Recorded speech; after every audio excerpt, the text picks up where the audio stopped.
there. Right here.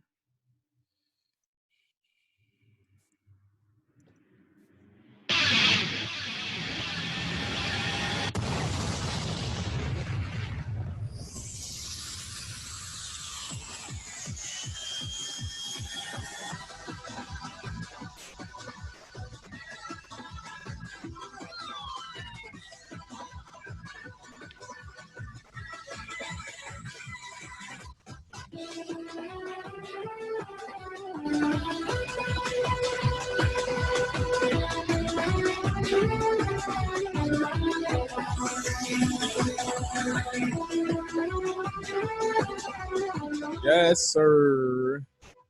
Welcome back, really, welcome to a very special episode of the G Show. Are we still going to call it the G Show? I'm here with Cyrus, of course. This is Justin.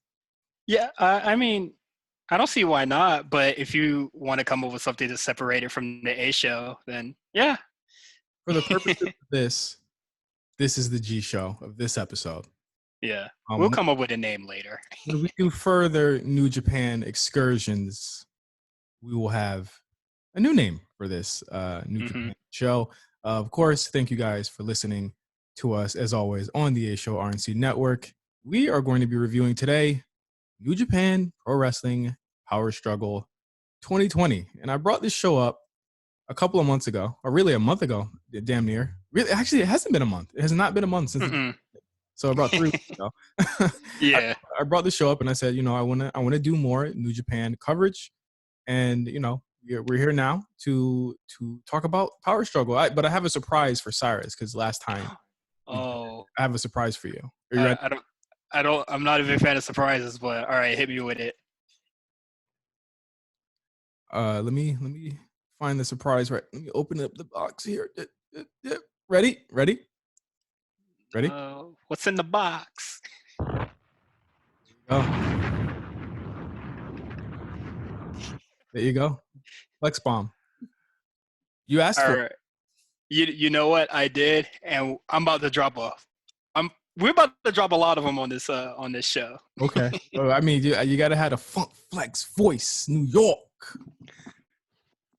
You're not gonna have that. I think I could come up with something. If Mark can do it, I can do it. Okay. I want to see you try and outdo Mark on the impressions. I would love to see that. I ain't say I could do all that. He's damn near unbeatable. We're in a good place here. I think we're recording this on a Sunday after Power Struggle aired, the 8th of November. What a crazy week, right? I think this would be a different show if some things shook out the other way. Yeah. Just this on top of AEW Full Gear. Just watching those shows back to back. Yeah, just good old wrestling. I didn't see Full Gear. God bless you. I've seen a lot of reviews on Full Gear. They're saying it's one of the best pay-per-views of the year. Wow. Oh, the silence is deafening right now. If there's a 2022, I want to see what I'm trying to see what they're experiencing on that side. I'm seeing a 9, a rating of a 9, and I guess the War Report episode. I just finished recording it, doing my review on Full Gear. So, I can't wait to hear that. So we're gonna wait for Friday. It ain't no 9. I'll tell y'all boys that. We're gonna wait for Friday. Well, I seen one in the low 8s. I think that'd be fair. A low 8 is fair. Just from what I've seen, it looked like a low 8 card. And a high 7 from me, as I'll say right now. But the full review will be coming soon. Okay. Well, tune in on Friday to the War Report to hear that review, as well as NXT. Not NXT UK. No NXT UK. No, hold on. No NXT UK. Come on. Let's get into Power Struggle. Of course, live from the Osaka Prefectural Gymnasium in Osaka, Japan. 2,800 people in attendance. I can't wait. Hopefully, we can have that very soon in America, right? Right. Jealous every day. Yeah, every single day. Um, hey, I mean, the card looks strong. I said it looks strong. There are strong things about the show. There are some not so strong things about the show, but let's tap into it right now. First off, the King of Pro Wrestling Trophy match, Toru Yano, who holds it right now, versus Zack Sabre Jr. So the stipulation is that none of the corners have the corner pads. Did you peep that? Did you know? Yeah. And I did enjoy the joke where Toriano does an Irish whip to Zack Sabre Jr. and his back hits a corner pad and he like looks shocked. Yeah. I thought that was funny. That's about it. A lot of comedy. I mean, if you're into Yano and his antics, if you're into these types of things, I think we saw them in the G1, right? Mm-hmm. But in this match, it's a more perfected version of it because it actually, it works. Yeah, a lot of it works this time around. Yeah, your mileage may vary here. With the match, it went 12 minutes. You had the ending come when Yano tied Zack Sabre Jr.'s shoelaces together. He couldn't to the guardrail. He couldn't free himself, and Yano wins via count out. So there you go. I don't know why, but I was just like, wow, that is so much smarter than using the tape. Like it just works so much better because like if you tie a shoelace really, really hard, that shit ain't coming out with nothing but scissors. So like you probably should have just always done that. I mean, it's a Yano match. It is what it is. I listened to the English commentary with Chris Charlton on here. Just as insufferable as ever. I did Japanese commentary because I heard I was looking at a preview and I heard Rocky Romero on it and I was like, I'm okay. Oh, there is a moment where he legitimately stutters. Well, not even really stutters, but he is like he cannot find his line for about a minute and it's really painful. And I was just like, man, I'm never listening to English commentary ever again. Just there's a lot of bad English commentary teams up there, and New Japan has them. I thought when Kevin Kelly was doing his stuff solo during the G1, I thought that was like so much better than having the other two there. Yeah, and they tend to have such varying styles. And I listen to the Japanese, I listen to the show in all in English, and I just don't think it works. And like the thing that makes it worse is that Kevin is on Zoom and Rocky's on Zoom, and I think Chris is on Zoom as well, or they're on. Oh no! Yeah, so the Rocky's audio is louder, Chris's audio is kind of muted, and Kevin's is perfect. So like just like with podcasting, even if you listen to one of our shows, we might have audio that's off, but it's like again, we're not trying to commentate wrestling matches. We're just shooting the shit. There, it's kind of glaring. Like New Japan, I commend you for trying to just get the English commentary on time, but a good product, like nobody's gonna mind if the audio sounds good and it's like a day late, but right. If it's live and it sounds shitty, that's a problem. And you're gonna always remember that, it's always gonna be that. So that was something that I was kind of like interested in, and that's probably the reason why I didn't turn it off, because usually I probably would have, but I wanted to see what it sounded like, because I mean I caught glimpses of it on the G1, and I kind of went to Japan after like 2 seconds, but with a long 3-hour show, I wanted to hear the whole thing. So it was really interesting, the commentary on the show. But next up, we have the Never Openweight Championship match between Minoru Suzuki and Shingo Takagi. This is their third match this year. You remember the feud between Minoru Suzuki and Goto? Yeah.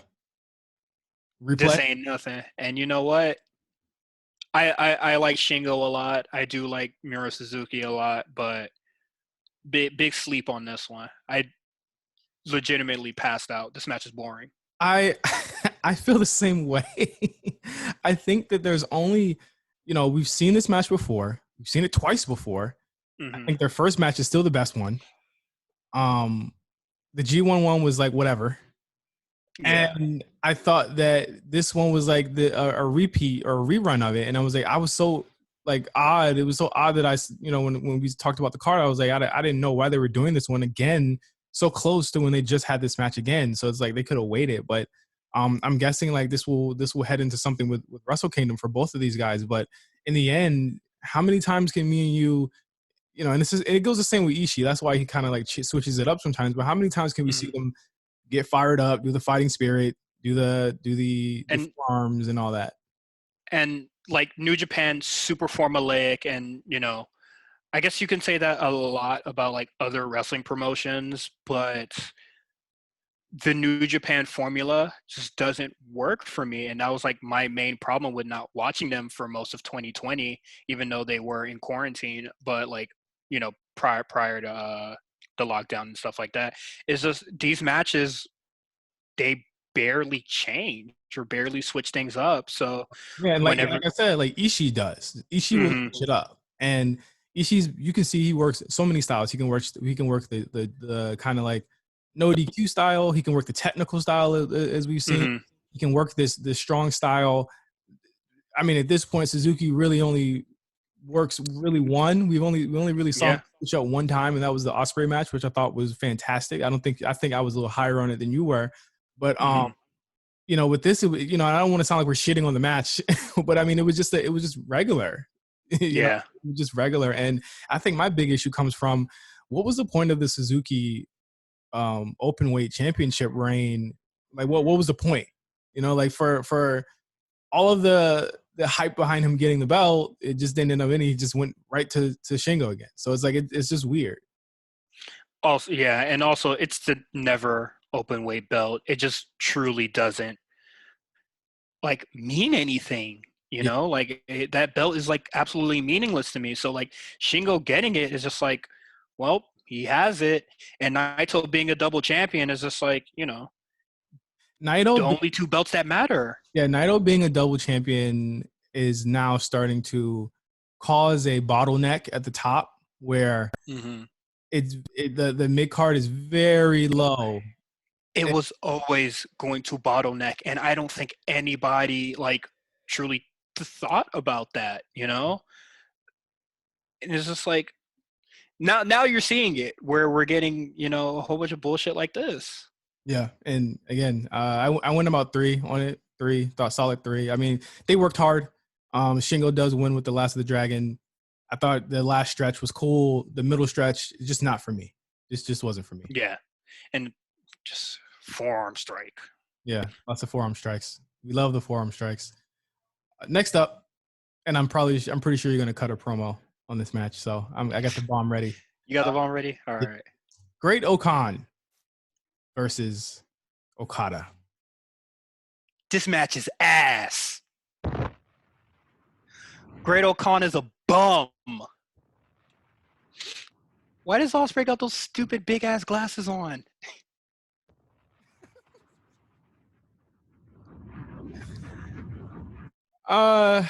So what are their name? What's their name now? The Empire? What is it? Emperor? What is it? Yeah, it's like Empire. I'm not buying it. I don't feel it. I don't like Will as a heel here. I'm just not gonna lie to you. I'm not a fan of Will as a heel. This is your debut. You already had a bad debut at Wrestle Kingdom. I mean, not Wrestle Kingdom. G1. The G1, and then you have a bad in-ring debut against an Okada that is just not that great.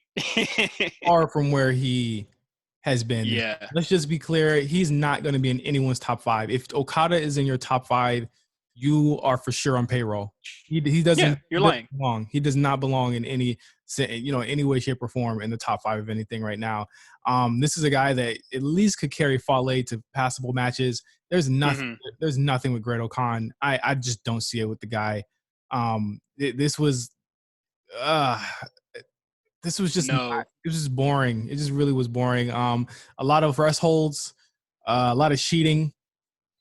I think the problem with this match is that in the whole 12, 13 minutes it was on, I just never bought Okan winning this. I was like, get to the promo or the distraction that we know is going to come.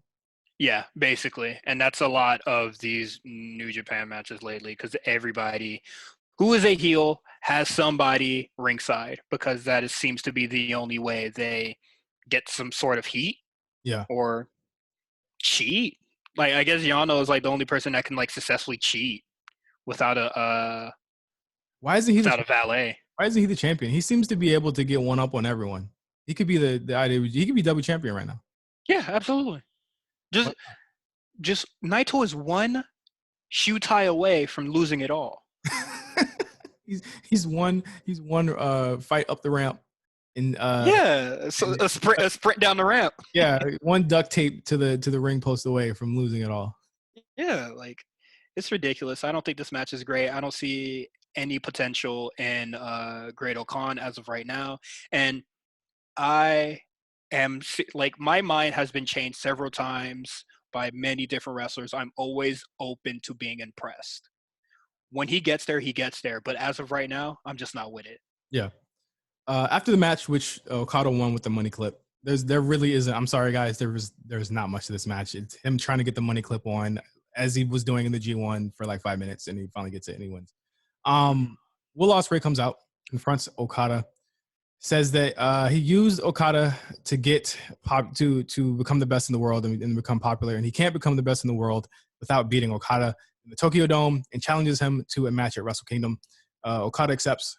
Chris Charlton did a pretty good translation of what Okada was saying. Basically, I'm not listening to anything you're saying. Only thing I care about is me, you, and the Dome. That's all you had to say. I accept. So you weren't listening to what he's saying, but you knew what he said and accepted the challenge. Yeah, he was just like, I didn't care what you said. He was like, you said a lot of. I think he said something like, you said a lot of stuff, but it was all in English or something like that. And, yeah. Will Ospreay's not a good promo. Let's get down to it. Never was. Not a doubt in my mind. Remember that beef he had with Seth Rollins? Yeah, how he called him broke, and then everybody was like, "Oh, it's not. Oh, since when it was about the money?" And then the Young Bucks started doing like some big baller money gimmick, and everybody's like, "Oh man, I love this intensity." All right, broke man. I think for someone who, and let's just be clear, I'm only saying this because he compared himself directly to the guy. His work on the mic isn't even close to what a Seth Rollins does. Or just like anybody on the indies, really. Like, there's a lot of people on the indies that could cut way better promos than Will Ospreay. But I guess that's what you sacrifice when you can only be super athletic or a great promo, and then Ospreay just like put all his stats in one thing. What do you think Ospreay's ceiling is here? It seems as though they're going to like a mixture of the Kenny Omega type thing and giving him his own stable and stuff like that. Like, I mean, the match at the Dome should be good, right? But essentially, like, this is gonna, like, he has to beat Okada again for it to make sense here. And it's like, you got to wonder how many times you'll be able to beat Okada if Ospreay doesn't connect, then it doesn't mean anything. Mm-hmm. Yeah, and I don't know, just like beating this Okada doesn't do anything for me, really, because the Rainmaker, the true Rainmaker, is the guy, and he's just not there. And maybe he comes out at Wrestle Kingdom, but if he comes out at Wrestle Kingdom, Ospreay's not winning, and that means this whole like project is done. Yeah, the same way that they did with Jay White around 2.5 years ago. It's you gotta have the big coming out, be at the Dome. You didn't give him the G1, and now we see why you weren't going to give him the G1. I think this is a better direction for him if you're not going to give him the belt. Absolutely have the Okada match be with him. I thought the match with he and Okada was, I think it was in our top 10. It really did it for me. Yeah. But I want to see what the change will be now that he is heel, and it can't just be these promos. It can't just be the suits. It has to be an actual change. No more flips, flippy shit. No more of that. Yeah. It has to be a different Will Ospreay, and I hope they actually do that. Intermission time. They announced the Battle of the Super Junior schedule. It looks good, Cyrus. I'm not gonna lie to you. And I'm not falling for it anymore. Wow. Desperado Every promo? every every New Japan card looks great, Justin. But then we watch the show and then it's not great. Come on, the Hiromu show, the last night Ishimori versus people show. people at home, I will watch, but I'm not going to pretend I'm excited anymore. Oh my god. Well, I'm gonna get. I've been burned, and this show that we're reviewing now incinerated me. Wow. Well, we're about to get to the silliness right after intermission. We have the IWGP US Heavyweight Title #1 contender match. Tanahashi versus Kenta. I like this. I like this match. Yeah. It was my favorite thing. They did it again. Yeah, it was my favorite thing on the show thus far. I think we had predicted.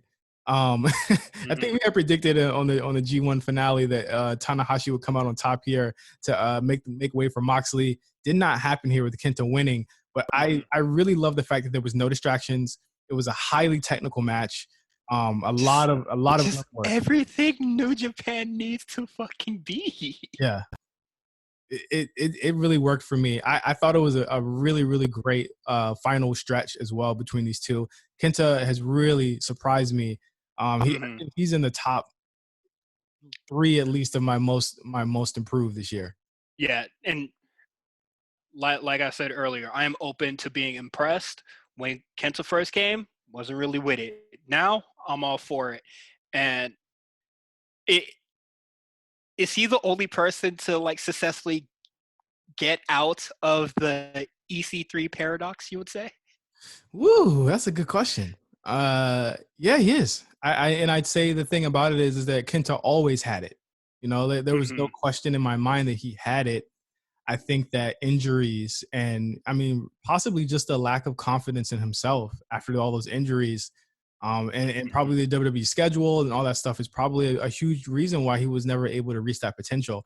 My problem with Kenta was never that he sucked. It was that people kept saying that he wasn't being utilized correctly, and I was like, there was really no way to utilize someone when we see it with people like Ali and stuff like that. Like, it's very tough in that system to be injured like that and come back on track.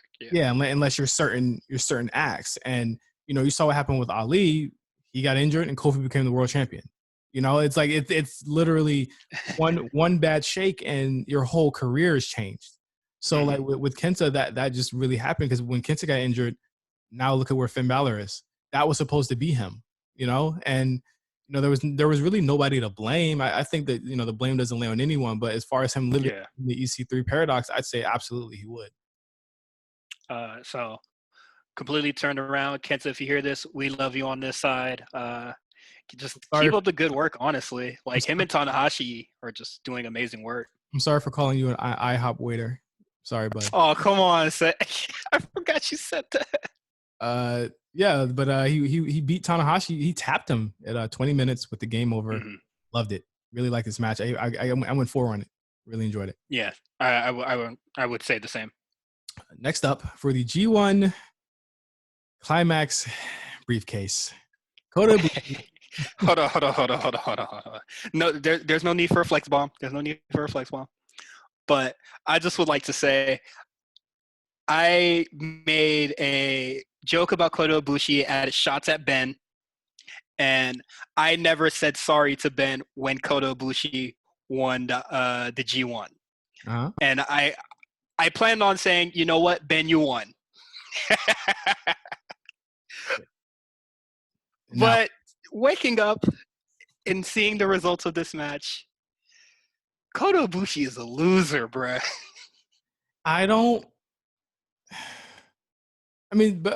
Before we get to the finish, the match itself, I liked a lot. It was cool. I think Ibushi and Jay have really good chemistry. We saw this in the G1 where Jay defeated Ibushi again. I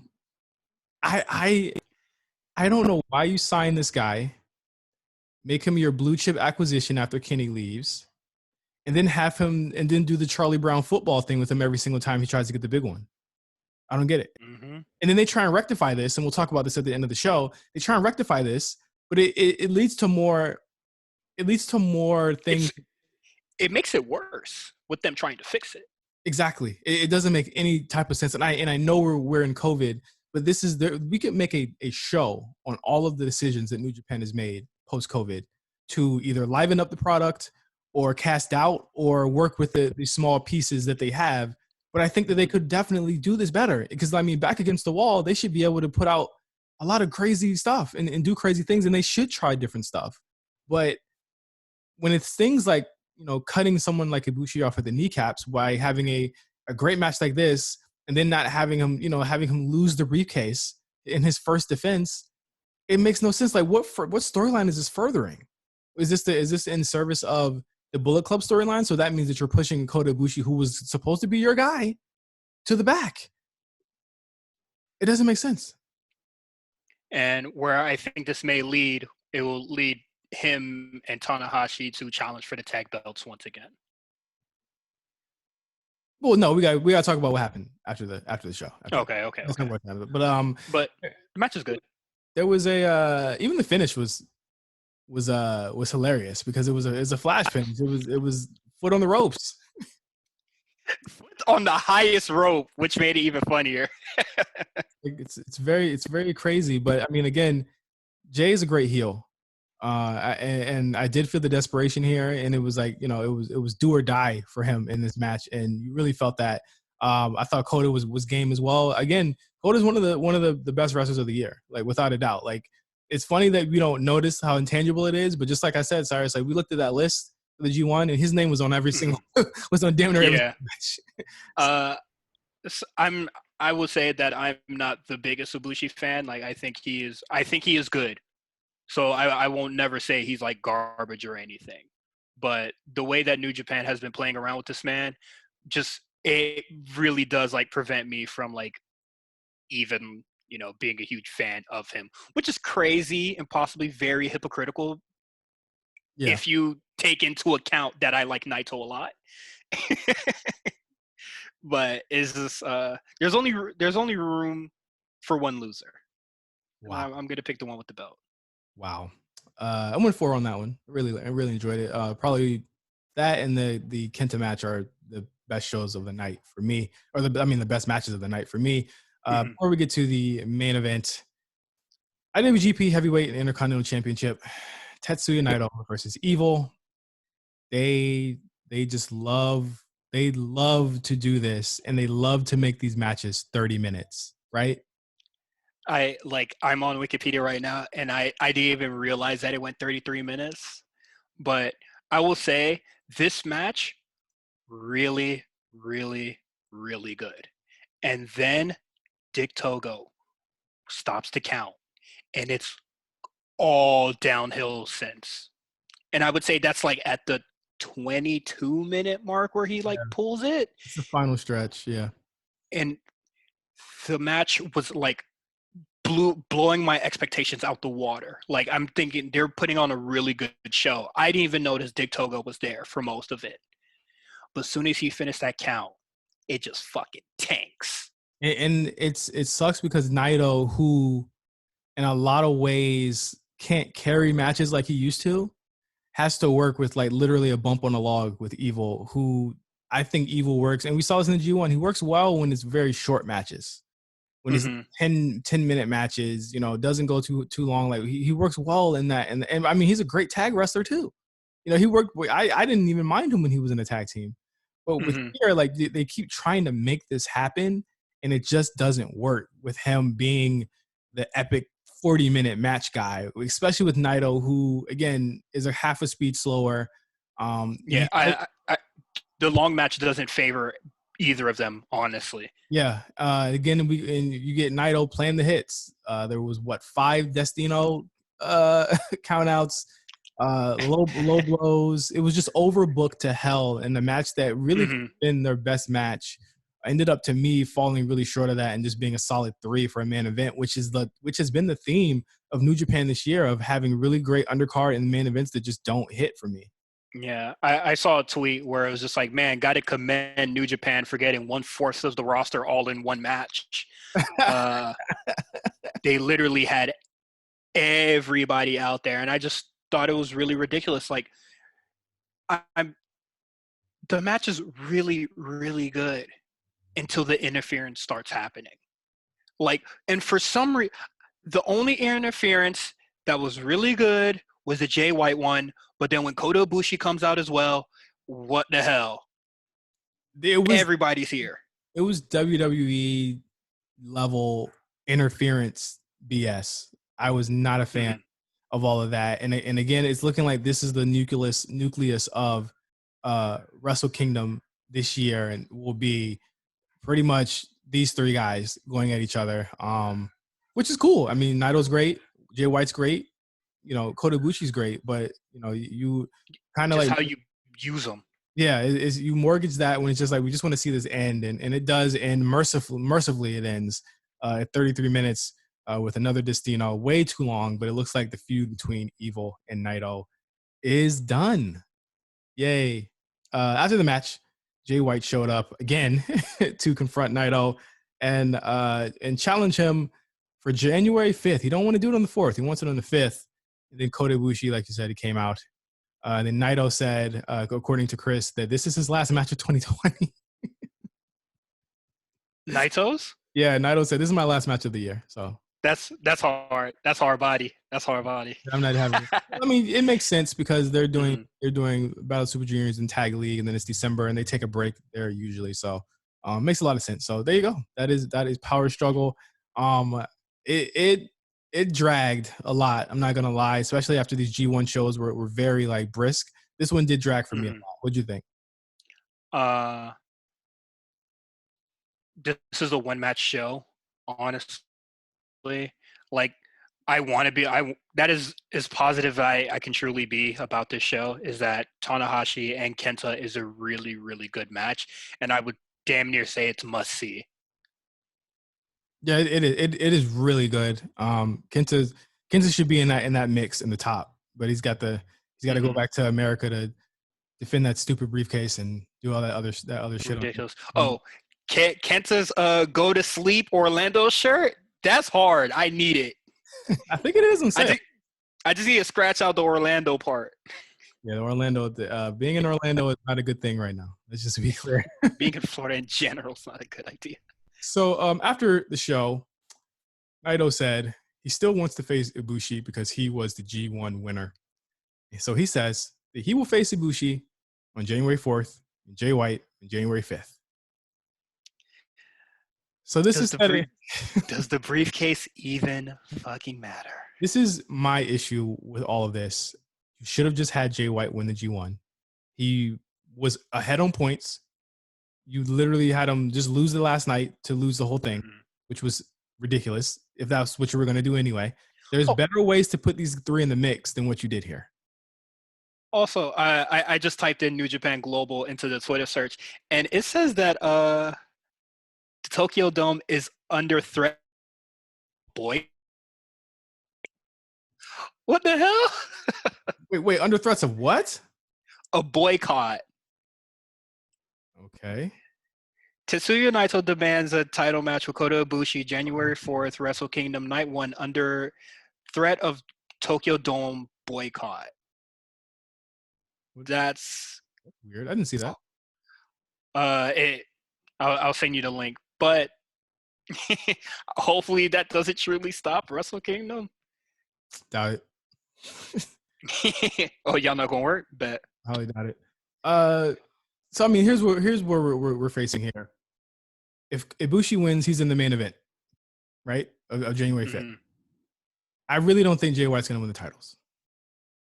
I think Ibushi's gonna win both nights. I think it's time to get the belt off Naito. He's had a year run, very weird, protracted year, but I mean, and we'll get to whether this was a success or not when we get to Wrestle Kingdom, I guess. But so far, it's just been a really weird run for him, and unlike any other New Japan main eventer ever, I think Naito had a lot of really unfair circumstances that were really out of his control this year.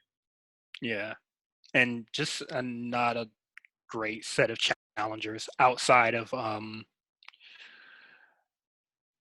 Tanahashi, I guess, during the G1, like and Zack Sabre Jr., I guess. But it's been a rough track for Naito.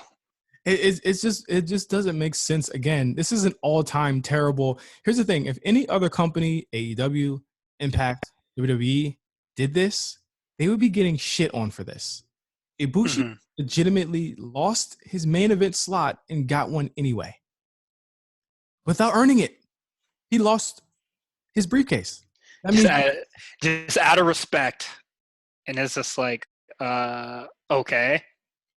Made no sense whatsoever. I looked at it this morning and I was like, you know, as I was watching the show, I saw the announcement and I was like, come on, bro. It is literally easy to just say, I mean, they could, I don't know, they don't like doing triple threats. They could have did that, but they didn't have an event for the second night, so they had to do it this way, which is ridiculous. And I mean, they could have just did the thing where Jay White wins and then Ibushi earns it in a different way. Is that hard? I don't know. I mean, but the thing is, Cyrus, who could he have beaten? Exactly. Hey, man, that's for Kota to figure out. And he said, oh, wait, we going to fix this. Like, and again, like, if that's the case, the G1 was made irrelevant. I mean, Jay was really kind of like the runner-up. Well, not even the runner-up. He was like in the top 5, but in the end, it was like he ended up getting what we said he was going to get anyway. Honestly, our prediction of him winning it ended up being correct a month later.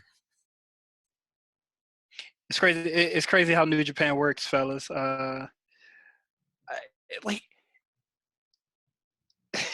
This is so ridiculous. Like, I just don't get it. Yeah, I don't know. It definitely is one of the most perplexing things they've ever done, to be honest with you. I wish they would just split the IC. And I think I even said this on the show, split the IC title, split the Intercontinental title. I mean, split the IC title and split the heavyweight title and have one of the main event one night and the other main event the other night. It makes total sense. It's what you guys did last year out of the double thing.